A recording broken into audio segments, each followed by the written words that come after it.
अस्सलाम वालेकुम dear student, I am doctor Najeeb Ali Shah और हम स्टार्ट कर रहे थे स्टूडेंट। हमने स्टार्ट किया था एप्लीकेशन ऑफ डायपोल मोमेंट। इसमें हमने सबसे पहले डिस्कस किया था percentage of ionic character. Today we will discuss student के हमारे पास जो नेक्स्ट एप्लीकेशन है डायपोल मोमेंट का, वो है ज्योमेट्री एंड शेप के बारे में। ये हमें डिस्कस करता है स्टूडेंट कि हमारे पास लेट सपोज कि हमारे पास एक मॉलिक्यूल कंपाउंड है, उसके आपके पास मोर देन 2 पॉसिबिलिटीज है कि इसके एक से ज्यादा शेप है। तो हम उसमें कंफ्यूज है कि भाई मिसाल के तौर पे वो आपके पास लीनियर है, दूसरा आपके पास बेंड है, दोनों शेप पॉसिबल है। और आप इसमें कंफ्यूज है कि आपके पास इस मॉलिक्यूल कंपाउंड का बेंड शेप है या लीनियर है। So with the help of dipole moment we can find out shape geometry of the molecule easily. ठीक है स्टूडेंट। अब स्टूडेंट यहाँ पे याद रखना है कि हमारे पास जो शेप या ज्योमेट्री है, मतलब जो डायपोल मोमेंट जो शेप के बारे में हमें डिस्कस करता है स्टूडेंट, लेकिन इसमें एक एक्सेप्शनल केसेस भी है स्टूडेंट। एक्सेप्शनल ये है स्टूडेंट कि आपके पास जो डाई एटॉमिक मॉलिक्यूल है, डाई एटॉमिक मॉलिक्यूल का वो डिस्कस नहीं करता। डाई एटॉमिक मॉलिक्यूल का वो हमें डिस्कस नहीं करता, क्योंकि आपके पास डाई एटॉमिक मॉलिक्यूल मिसाल के तौर पे आपके पास HH है, तो इसका डायपोल मोमेंट क्या होता है? 0 होता है। तो ये हमेशा क्या होता है स्टूडेंट, जो डाई एटॉमिक मॉलिक्यूल होता है वो हम हमेशा हमारे पास क्या होता है? लीनियर होता है। ये हमारे इसके पास ये हमें डिस्कस नहीं करता। ठीक है। अब स्टूडेंट दूसरा हमारे पास है, अगर हम देखें स्टूडेंट तो हेटेरो न्यूक्लियर एटॉमिक मॉलिक्यूल। अच्छा, हेटेरो न्यूक्लियर एटॉमिक मॉलिक्यूल मिसाल के तौर पे आपके पास क्या है स्टूडेंट, लेट्स से हमारे पास है स्टूडेंट, आपके पास HF है, HCl है, HBr है और आपके पास है HI है। तो स्टूडेंट यहाँ पे आपने 2 चीजें हम डिस्कस करेंगे। एक स्टूडेंट याद रखना है कि एक हमारे पास होता है बॉन्ड मूवमेंट, एक हमारे पास क्या होता है स्टूडेंट? Bond movement. दूसरा हमारे पास क्या होता है स्टूडेंट? डायपोल मूवमेंट होता है। अब स्टूडेंट हमारे पास जो बॉन्ड मूवमेंट होता है, मिसाल के तौर पे ये हमारे पास एक बॉन्ड है, तो बॉन्ड मूवमेंट हमारे पास डिस्कस करते हैं कि ये बॉन्ड आपके पास पोलर है या नॉन पोलर है। ठीक है, वो इलेक्ट्रोनेगेटिविटी डेल्टा इलेक्ट्रोनेगेटिविटी पे डिपेंड करता है। मिसाल के तौर पे आप देखें ना, आपके पास HH, आपके पास ऑक्सीजन, आपके पास नाइट्रोजन, इन सब का डायपोल मोमेंट, आपके पास जो बॉन्ड मोमेंट है वो पोलरिटी क्या है? 0 है, क्योंकि इलेक्ट्रोनेगेटिविटी डिफरेंस क्या है? 0 है। तो हमारे पास एक बॉन्ड मोमेंट होता है, एक डायपोल मोमेंट होता है। तो बॉन्ड मोमेंट हमें एक बॉन्ड के बारे में बताता है कि ये बॉन्ड पोलर है या नॉन पोलर है। लेकिन बॉन्ड मूवमेंट के बेस पे हम एक बॉन्ड मूवमेंट के बेस पे हम ये नहीं कह सकते, या बॉन्ड मूवमेंट के बेस पे हम ये नहीं कह सकते कि ओवरऑल जो मॉलिक्यूल है ये पोलर है या नॉन पोलर है। तो स्टूडेंट याद रखना है कि डायपोल मूवमेंट हमें क्या करता है? ओवरऑल डिस्कस करता है कि आपके पास एक मॉलिक्यूल क्या है स्टूडेंट, आपके पास क्या है? पोलर है या आपके पास क्या है? नॉन पोलर है। तो ये with the help of dipole movement हम डिस्कस करते हैं। देखिए अब आपके पास देखिए फ्लोरीन की इलेक्ट्रोनेगेटिविटी ज्यादा है, तो यहाँ पे partial positive, partial negative, partial positive, partial negative, partial positive, partial negative. अब हमें पता है कि हमने हाई से क्या करना है स्टूडेंट, अब इसकी इलेक्ट्रोनेगेटिविटी कम है, इसकी ज्यादा है, तो ज्यादा से हमने किसकी तरफ मूव करना है? कम से ज्यादा, प्लस की से हमने माइनस की तरफ, क्योंकि हमारे पास जो डायपोल मोमेंट है it is a vector quantity, it has both magnitude as well as direction. Magnitude mean जो इसकी कीमत, ठीक है स्टूडेंट, और डायरेक्शन क्या है? From less electronegativity atom to high electronegativity atom, या from positive atom to negative आपके पास जो होता है। ठीक है स्टूडेंट। तो अब यहाँ पे जो एक डायपोल मोमेंट है स्टूडेंट, तो ये एक डायपोल मोमेंट के बेस पे हम इसकी पोलरिटी कह सकते हैं कि भाई इसका जो डायपोल मोमेंट है वो इज नॉट इक्वल टू 0, मतलब ये पोलर है। तो यहाँ पे जो आपके पास बॉन्ड मोमेंट है वो क्या डिस्कस करता है कि ये पोलर है, और ओवरऑल मॉलिक्यूल भी क्या है स्टूडेंट? आपके पास पोलर है, क्योंकि यहाँ पे एक बॉन्ड है। स्टूडेंट जब एक से ज्यादा बॉन्ड मूवमेंट होते हैं स्टूडेंट, फिर आप लोगों ने क्या करना है? फिर आप लोगों ने ये करना है स्टूडेंट कि सबके जो बॉन्ड मूवमेंट है वो आपने चेक करना है कि बॉन्ड मूवमेंट एक दूसरे को क्या करता है? कैंसल करते हैं या सम अप होते हैं। अगर बॉन्ड मूवमेंट सारे के सारे सम होंगे तो वो आपके पास पोलर होगा, अगर एक दूसरे को कैंसल आउट करेंगे तो वो आपके पास क्या होगा, नॉन पोलर होगा। मिसाल के तौर पे student, let's we take the example, मिसाल के तौर पे हमारे पास है यहाँ पे C ट्रिपल बॉन्ड C जो आपके पास अल्काइन है। अब यहाँ पे हम देखते हैं स्टूडेंट, तो अब यहाँ पे हाई से लेस से हाई इलेक्ट्रोनेगेटिविटी की तरफ और यहाँ पे लेस से हाई की तरफ। अब स्टूडेंट दोनों का मैग्नीट्यूड सेम है लेकिन डायरेक्शन क्या है, अपोजिट है। तो इसका मतलब है कि इसके जो बॉन्ड मूवमेंट है स्टूडेंट, अब देखो ना, अगर हम बॉन्ड मूवमेंट की बात करें तो ये पोलर है क्योंकि दोनों में इलेक्ट्रोनेगेटिविटी डिफरेंस है, ठीक है स्टूडेंट, लेकिन इसका मैग्नीट्यूड दोनों का सेम है लेकिन डायरेक्शन क्या है, अपोजिट है। मतलब इसके जो बॉन्ड मूवमेंट है वो एक दूसरे को क्या करते हैं, कैंसल आउट कर रहे हैं। तो इसका डायपोल मूवमेंट किसके बराबर होगा, 0 होगा। तो ये नॉन पोलर आपके पास होगा, ठीक है स्टूडेंट। मिसाल के तौर पे दूसरे एग्जांपल में लेते हैं carbon dioxide. Let's take the example of carbon dioxide हम लेते हैं। अब स्टूडेंट कार्बन डाइऑक्साइड की तरफ हम बात करते हैं तो कार्बन की इलेक्ट्रोनेगेटिविटी कम है, ऑक्सीजन की ज्यादा है, तो लेस से हाई की तरफ, सिमिलरली लेस से हाई की तरफ। अब इन ये दोनों एक दूसरे को क्या करते हैं स्टूडेंट, कैंसिल करते हैं, तो इसका डायपोल मोमेंट क्या होगा, 0। तो ये आपके पास नॉन पोलर है। अब स्टूडेंट नाउ दिस बॉन्ड, अगर इस बॉन्ड की बात करें तो बॉन्ड मोमेंट इसका क्या है, पोलर है क्योंकि दोनों में इलेक्ट्रोनेगेटिविटी डिफरेंस है। इसका भी बॉन्ड मोमेंट क्या है, वो पोलर है।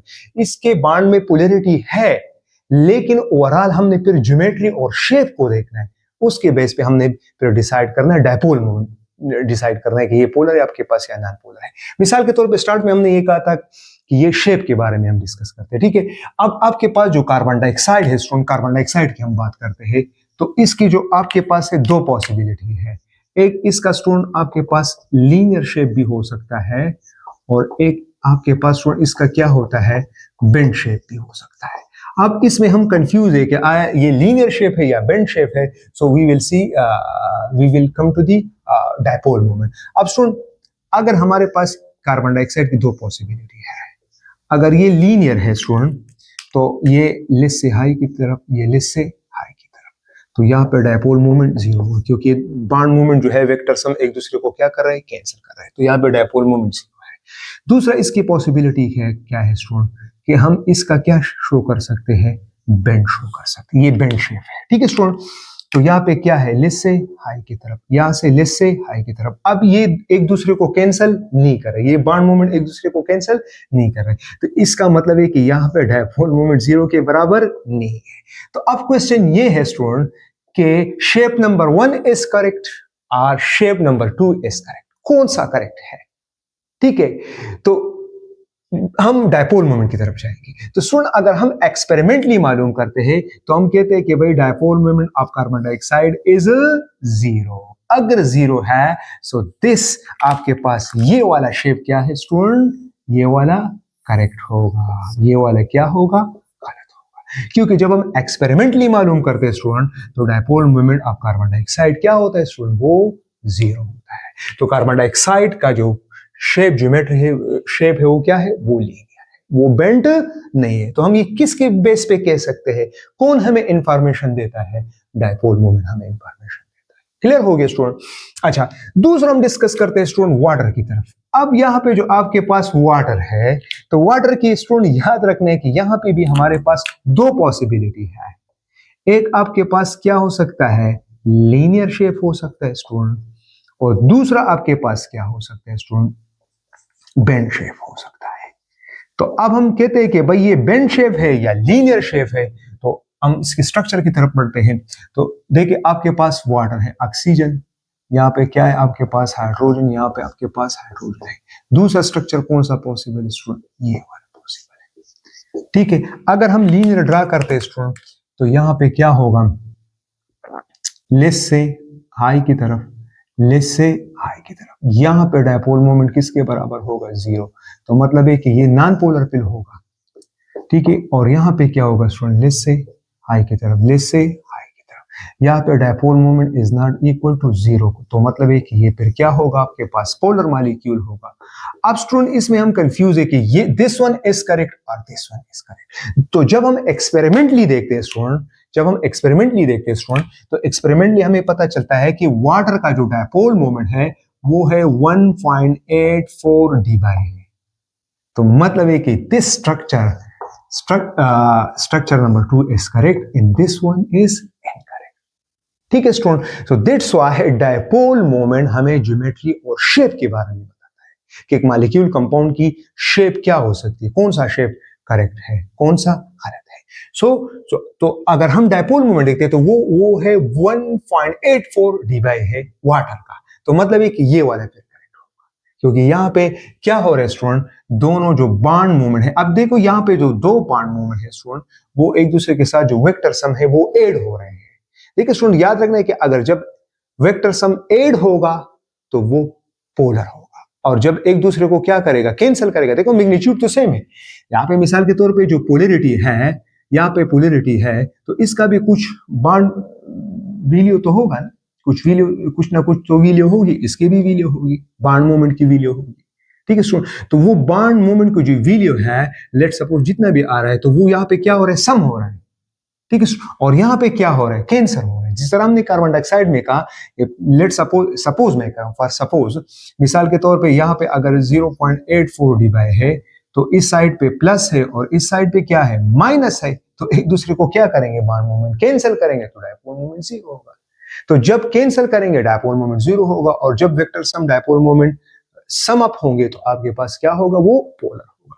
So with the help of this one we can say that water is a polar molecule, और इसकी जो शेप है वो क्या है स्टूडेंट, वो बेंड है, लीनियर नहीं है। कार्बन डाइऑक्साइड का शेप कौन सा है, वो आपके पास है स्टूडेंट लीनियर है, बेंट नहीं है। कौन हमें डिस्कस करता है, डायपोल हमें डिस्कस कर। ठीक है, अब मिसाल के तौर पे अगर कार्बन मोनोऑक्साइड की हम बात करें स्टूडेंट, तो ये क्या है हमारे पास, ये आपके पास पोलर है, क्योंकि लेस से हाई की तरफ हमारे पास होता है पार्शियल।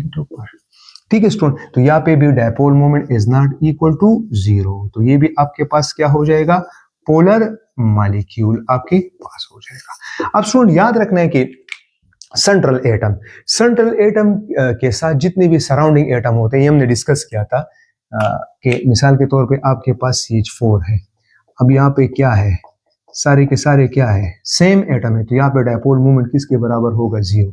सिमिलरली Cl, ठीक है, यहाँ पे भी डायपोल मोमेंट किसके बराबर होगा, जीरो होगा। ठीक है स्टूडेंट, तो याद रखना है कि अगर सेंट्रल एटम के साथ सराउंडिंग एटम सारे के सारे क्या है, सेम है, और सेंट्रल एटम के साथ लोन पेयर ऑफ इलेक्ट्रॉन नहीं है, जीरो है, तो वो आपके पास क्या होगा, नॉन पोलर होगा। और अब देखिए आपके पास जो NH3 है, NH3 में हमारे पास क्या है स्टूडेंट, ये स्टूडेंट कहेंगे कि यहाँ पे तो सर सारे के सारे सेम है, लेकिन यहाँ पे एक लोन पेयर ऑफ इलेक्ट्रॉन है, तो ये क्या होगा आपके पास, ये पोलर होगा। ठीक है, अब मिसाल के तौर पे स्टूडेंट यहाँ पे मैं क्या करता हूं, एक डिफरेंट एटम लेता हूं, तो फिर ये क्या हो जाएगा, फिर इसका dipole moment is not equal to zero, फिर क्योंकि ये सिमेट्री नहीं हो जाएगी। तो ये बात आप लोगों ने याद रखना है। और दूसरा स्टूडेंट याद रखना है कि आपके पास जो डायपोल मोमेंट होता है directly proportional to electronegativity difference के बराबर होता है।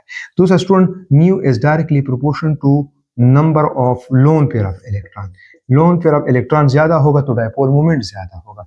मिसाल के तौर पे आपके पास HF है स्टूडेंट, दूसरा आपके पास है H2O है स्टूडेंट, और तीसरा आपके पास लेट सपोज है हमारे पास NH3 है। तो अगर आपसे कोई पूछे कि इसमें डायपोल मोमेंट किसका ज्यादा है स्टूडेंट, तो यहाँ पे 3 लोन पेयर है, यहाँ पे 2 है और यहाँ पे 1 है, तो इसका क्या हो जाएगा, ज्यादा हो जाएगा। ठीक है स्टूडेंट, तो ये हमने डिस्कस किया। ठीक है student, so this was all about the dipole moment, ये हमें डायपोल मोमेंट। ठीक है स्टूडेंट, तो इसमें हमने ये डिस्कस किया स्टूडेंट कि फर्स्ट हमने डिस्कस किया था कि डायपोल मोमेंट क्या होता है, इसकी डेफिनेशन क्या है, इसके यूनिट्स क्या है, ये वेक्टर क्वांटिटीज का मैग्नीट्यूड भी है, डायरेक्शन भी है स्टूडेंट। फिर हमने इसकी मेजरमेंट डिस्कस की थी, इसकी मेजरमेंट क्या है स्टूडेंट। ठीक है, फिर हमने डिस्कस किया था कॉन्सेप्चुअल पॉइंट के होमो एटॉमिक मॉलिक्यूल का डायपोल मोमेंट जीरो होगा, हेटेरो एटॉमिक मॉलिक्यूल का उसमें फिर पोलर भी हो सकता है, नॉन पोलर भी हो सकता है उसका। फिर हमने डायपोल मोमेंट को देखना है कि बॉन्ड मोमेंट अगर वेक्टर सम ऐड हो रहे तो पोलर, कैंसिल कर रहे तो आपके पास नॉन पोलर होगा। ठीक है स्टूडेंट, फिर हमने डिस्कस किया था कि लोन पेयर ऑफ इलेक्ट्रॉन ज्यादा होगा, डायपोल मोमेंट ज्यादा होगा। परसेंटेज ऑफ आयनिक कैरेक्टर कब ज्यादा होगा, जब electronegativity difference between two bonded atom क्या होगा, ज्यादा होगा, तो पोलैरिटी भी ज्यादा होगी, परसेंटेज ऑफ आयनिक कैरेक्टर भी ज्यादा होगा। और डायपोल मोमेंट के जरिए हम मालूम कर सकते हैं कि एक कोवेलेंट कंपाउंड मॉलिक्यूल में परसेंटेज ऑफ आयनिक कैरेक्टर कितना है, इसकी पोलैरिटी कितनी है हमारे पास। ठीक है स्टूडेंट, फिर हमने इसकी एप्लीकेशन डिस्कस किए थे कि फर्स्ट ये परसेंटेज ऑफ आयनिक कैरेक्टर के बारे में हमें डिस्कस करता है। दूसरा, अगर हमारे पास एक मॉलिक्यूल या कंपाउंड है, अगर उसके मोर देन टू पॉसिबिलिटी है कि इसका शेप कौन सा है, लीनियर है, बेंड है, कि कौन सा है। So with the help of dipole moment हम इसकी डिस्कस करते हैं। ठीक है स्टूडेंट, अगर वेक्टर सम अप ऐड हो रहे तो पोलर, कैंसिल हो रहे तो आपके पास नॉन पोलर होगा। ठीक है student, so this was all about dipole moment. आज के लिए इतना काफी है, फिर इंशाल्लाह नेक्स्ट टॉपिक में मिलेंगे। Thank you, Allah Hafiz.